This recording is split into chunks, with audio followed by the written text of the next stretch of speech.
The first time Emily said it out loud, even she was startled by how certain it sounded. She wasn't someone who made snap judgments, but something about Diesel, the rescued pit bull her husband adored, had unsettled her from the beginning. He was strong, silent, and watched everything with those deep amber eyes that never seemed to blink. And now, with their newborn daughter Lily in the house, that discomfort had turned into a knot of fear she couldn't ignore. The baby was only a few weeks old, still adjusting to life outside the womb, and every instinct in Emily buzzed with protectiveness. Diesel had been there before Lily was born, Ryan's loyal companion from his bachelor days. Ryan always said the dog had saved him when he was at his lowest, and maybe he had. But now they had a child, and that changed everything. It started with the scratches. Emily found them one morning just below the nursery door. Not deep, but unmistakable. She crouched down, ran her fingers over the rough wood, and felt her stomach twist. "Ryan," she called out, keeping her voice even. "Come look at this." He wandered in, coffee in hand, still blinking sleep from his eyes. "What's up?" "These," she said, pointing. He leaned down, shrugged. "Looks like Diesel." He probably heard Lily crying and was trying to get in. Emily straightened. "That's not okay." Ryan frowned. "He didn't break in. He's just watching out for her." She didn't argue. Not then.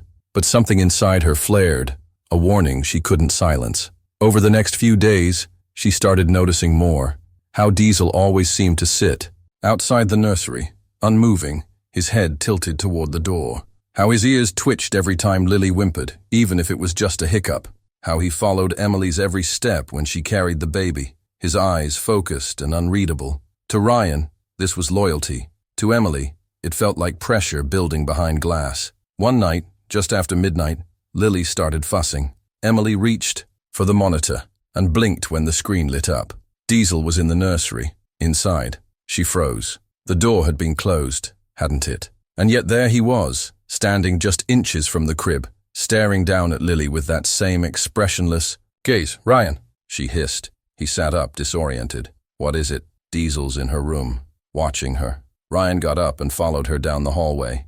Emily flung open the nursery door. Diesel didn't move. His head turned slowly as they entered, his tail giving one faint wag. Lily was sleeping peacefully. Ryan sighed. He didn't touch her." "That's not the point," she snapped. "He shouldn't be in here." "I'll put the baby gate back up." "No," she said firmly. "This isn't working. I can't keep doing this, wondering if today's the day he decides she's a toy. He's a pit bull, Ryan.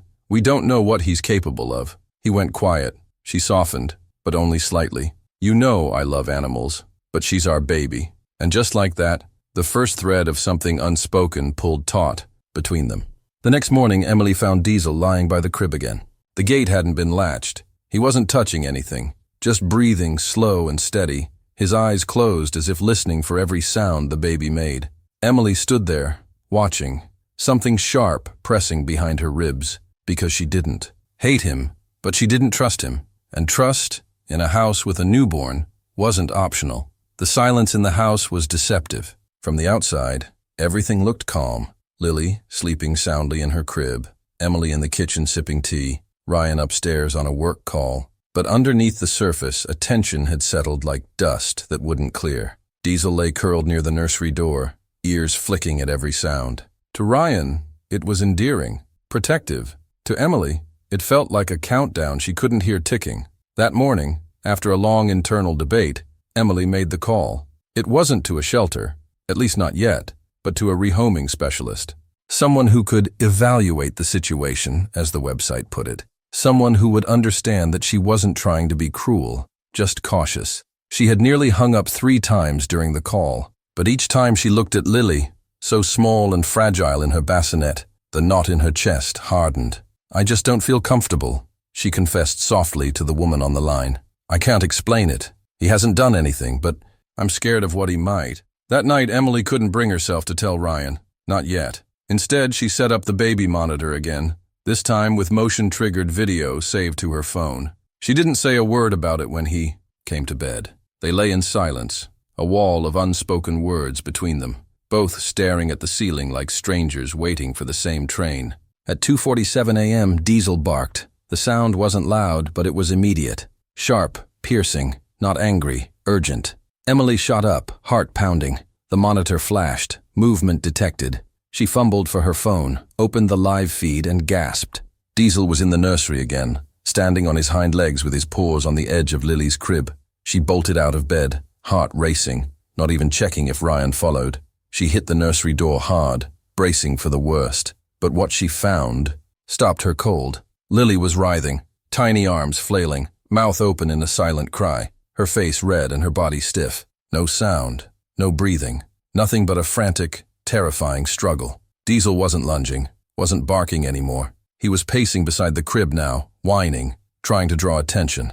Emily screamed for Ryan. "Something's wrong, she's not breathing!"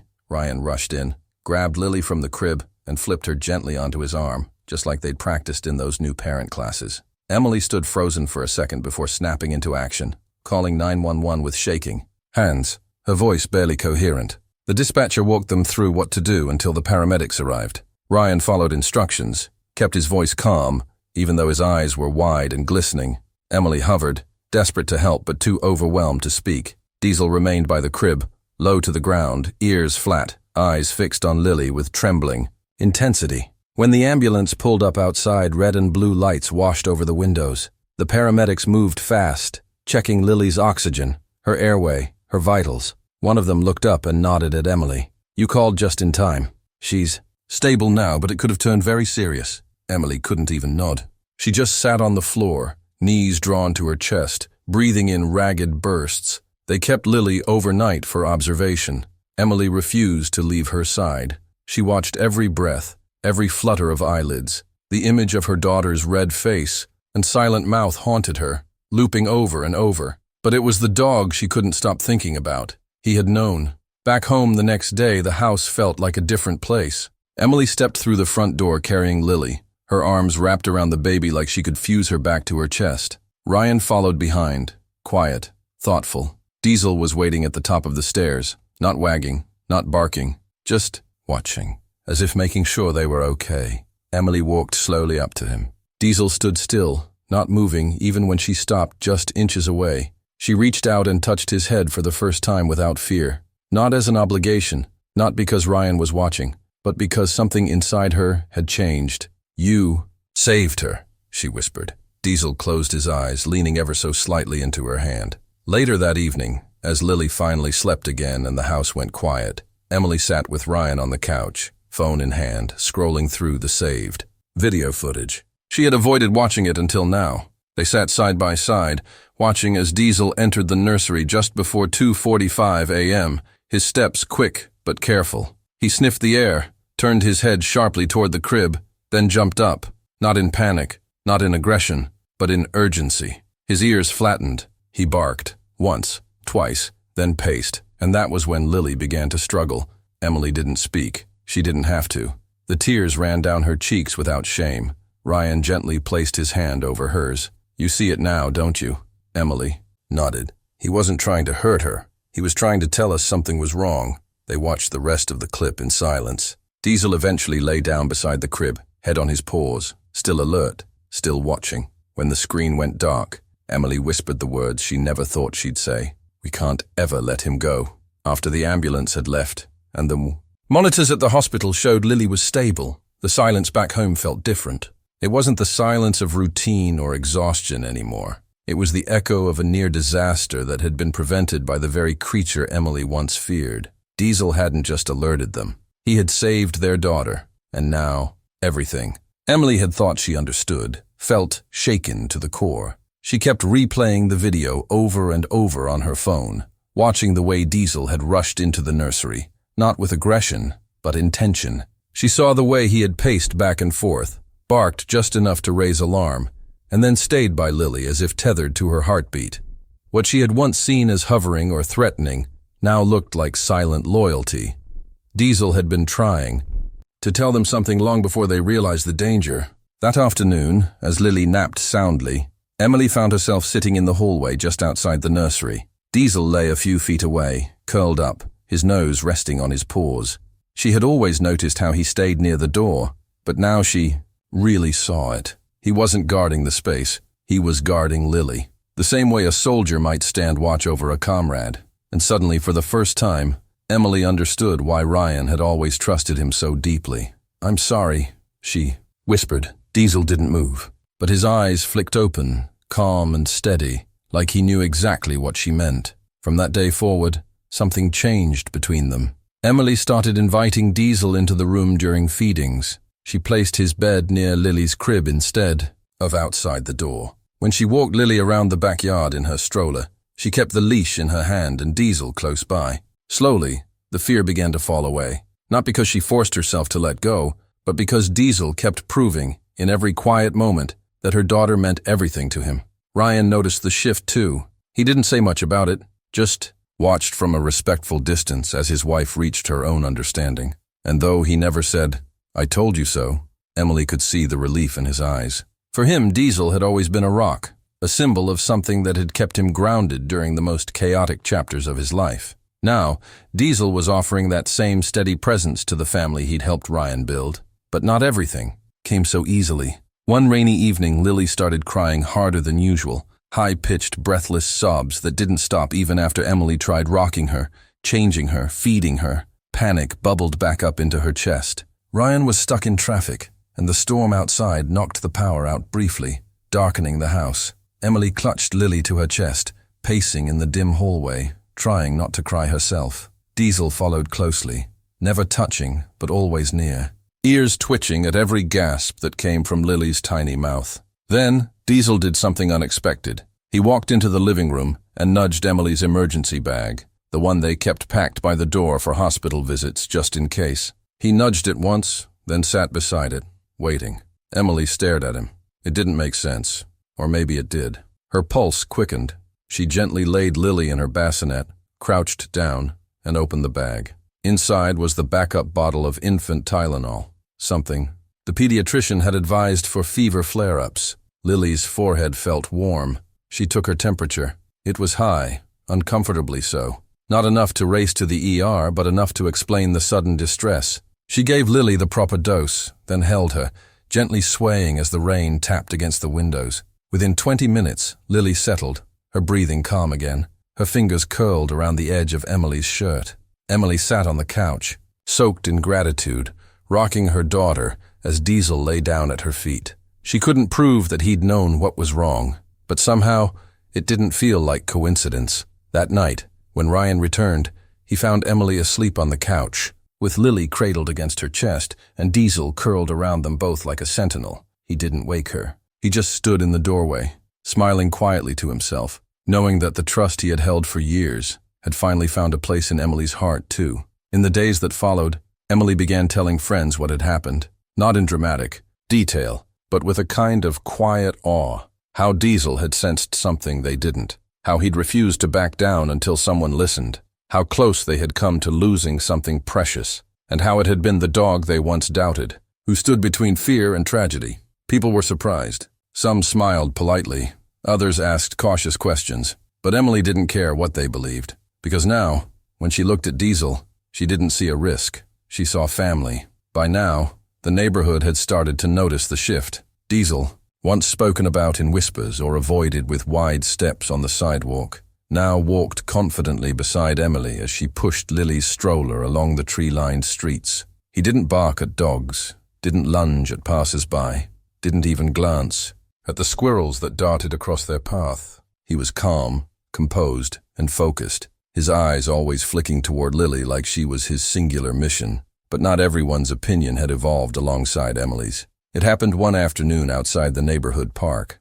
Emily had just settled. Lily on a blanket in the grass, with Diesel lying a few feet away, chewing idly on a stick. It was peaceful, the kind of quiet moment Emily had once dreamed of having with her daughter. The sun warmed the earth. A light breeze rustled the leaves. For once the world felt as calm as her heart. A voice shattered it. "Excuse me," a woman called out sharply. Emily turned to see a mother standing near the swings, clutching her young son's hand tightly. Her eyes were locked on Diesel. "I'm sorry," the woman continued, her tone strained, "but could you please move your dog? Some of the other parents aren't comfortable with a pit bull so close to the kids." Emily blinked. "He's leashed. He's not near anyone." The woman's mouth tightened. "Still, they're unpredictable. You hear stories." A knot twisted in Emily's stomach. The woman wasn't shouting. She wasn't rude. But the implication rang loud and clear. Diesel wasn't welcome. Not here, not near their children, not even after everything. Emily stood slowly, her voice steady but firm. "This dog saved my daughter's life, twice." The woman raised an eyebrow, unimpressed. "That's lovely, but no one wants to find out what he might do next." Others nearby had started listening. A few glances turned their way, some sympathetic, others wary. Diesel stood now, sensing the shift in mood, his ears raised, tail still. He wasn't growling, wasn't barking, just alert. Emily could feel it, an invisible wall being rebuilt between her and everyone else. It didn't matter what she knew. They'd already decided. "I'm not leaving," she said, quieter this time, but without backing down. The woman scoffed and walked away, muttering something under her breath. Emily sat back down beside Lily, blinking fast against the sting behind her eyes. She reached out and stroked Diesel's head. He leaned into her palm, eyes soft. In that moment, she realized something painful. No matter how deeply she trusted him, the world might always see him as a threat. That night, Emily sat across from Ryan at the dinner table, the events of the park still heavy in her chest. "It doesn't matter what he's done," she said, staring at her glass. "They'll always see what they want to see." Ryan nodded slowly. "That's how it was when I adopted him. People crossed the street. Trainers wouldn't work with us. He was written off before anyone met him. And now it's happening to Lily," Emily added. "People will think she's in danger just by being near him." They sat in silence. For a long while, the only sound was Lily's soft babble from her playmat and Diesel's quiet breathing from his spot by the door. Later that evening, a knock came at the door. Emily opened it to find a man in uniform, a police officer. Her stomach dropped. "Good evening, ma'am," he said calmly. "We received a call from a neighbor about a suspicious animal in the area. Just doing a routine check." Emily blinked. "Diesel?" she asked, stepping aside. The officer peered inside, spotting Diesel, who rose to his feet but remained still. "Yes, that's the one."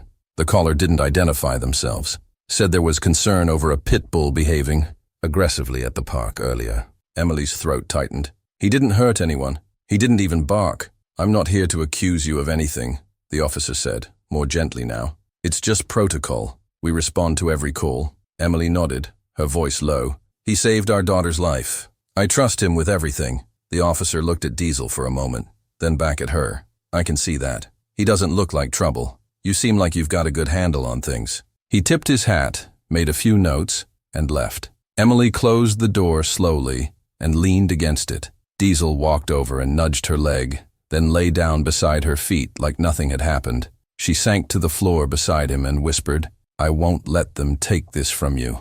The days following the park incident settled into a fragile kind of calm.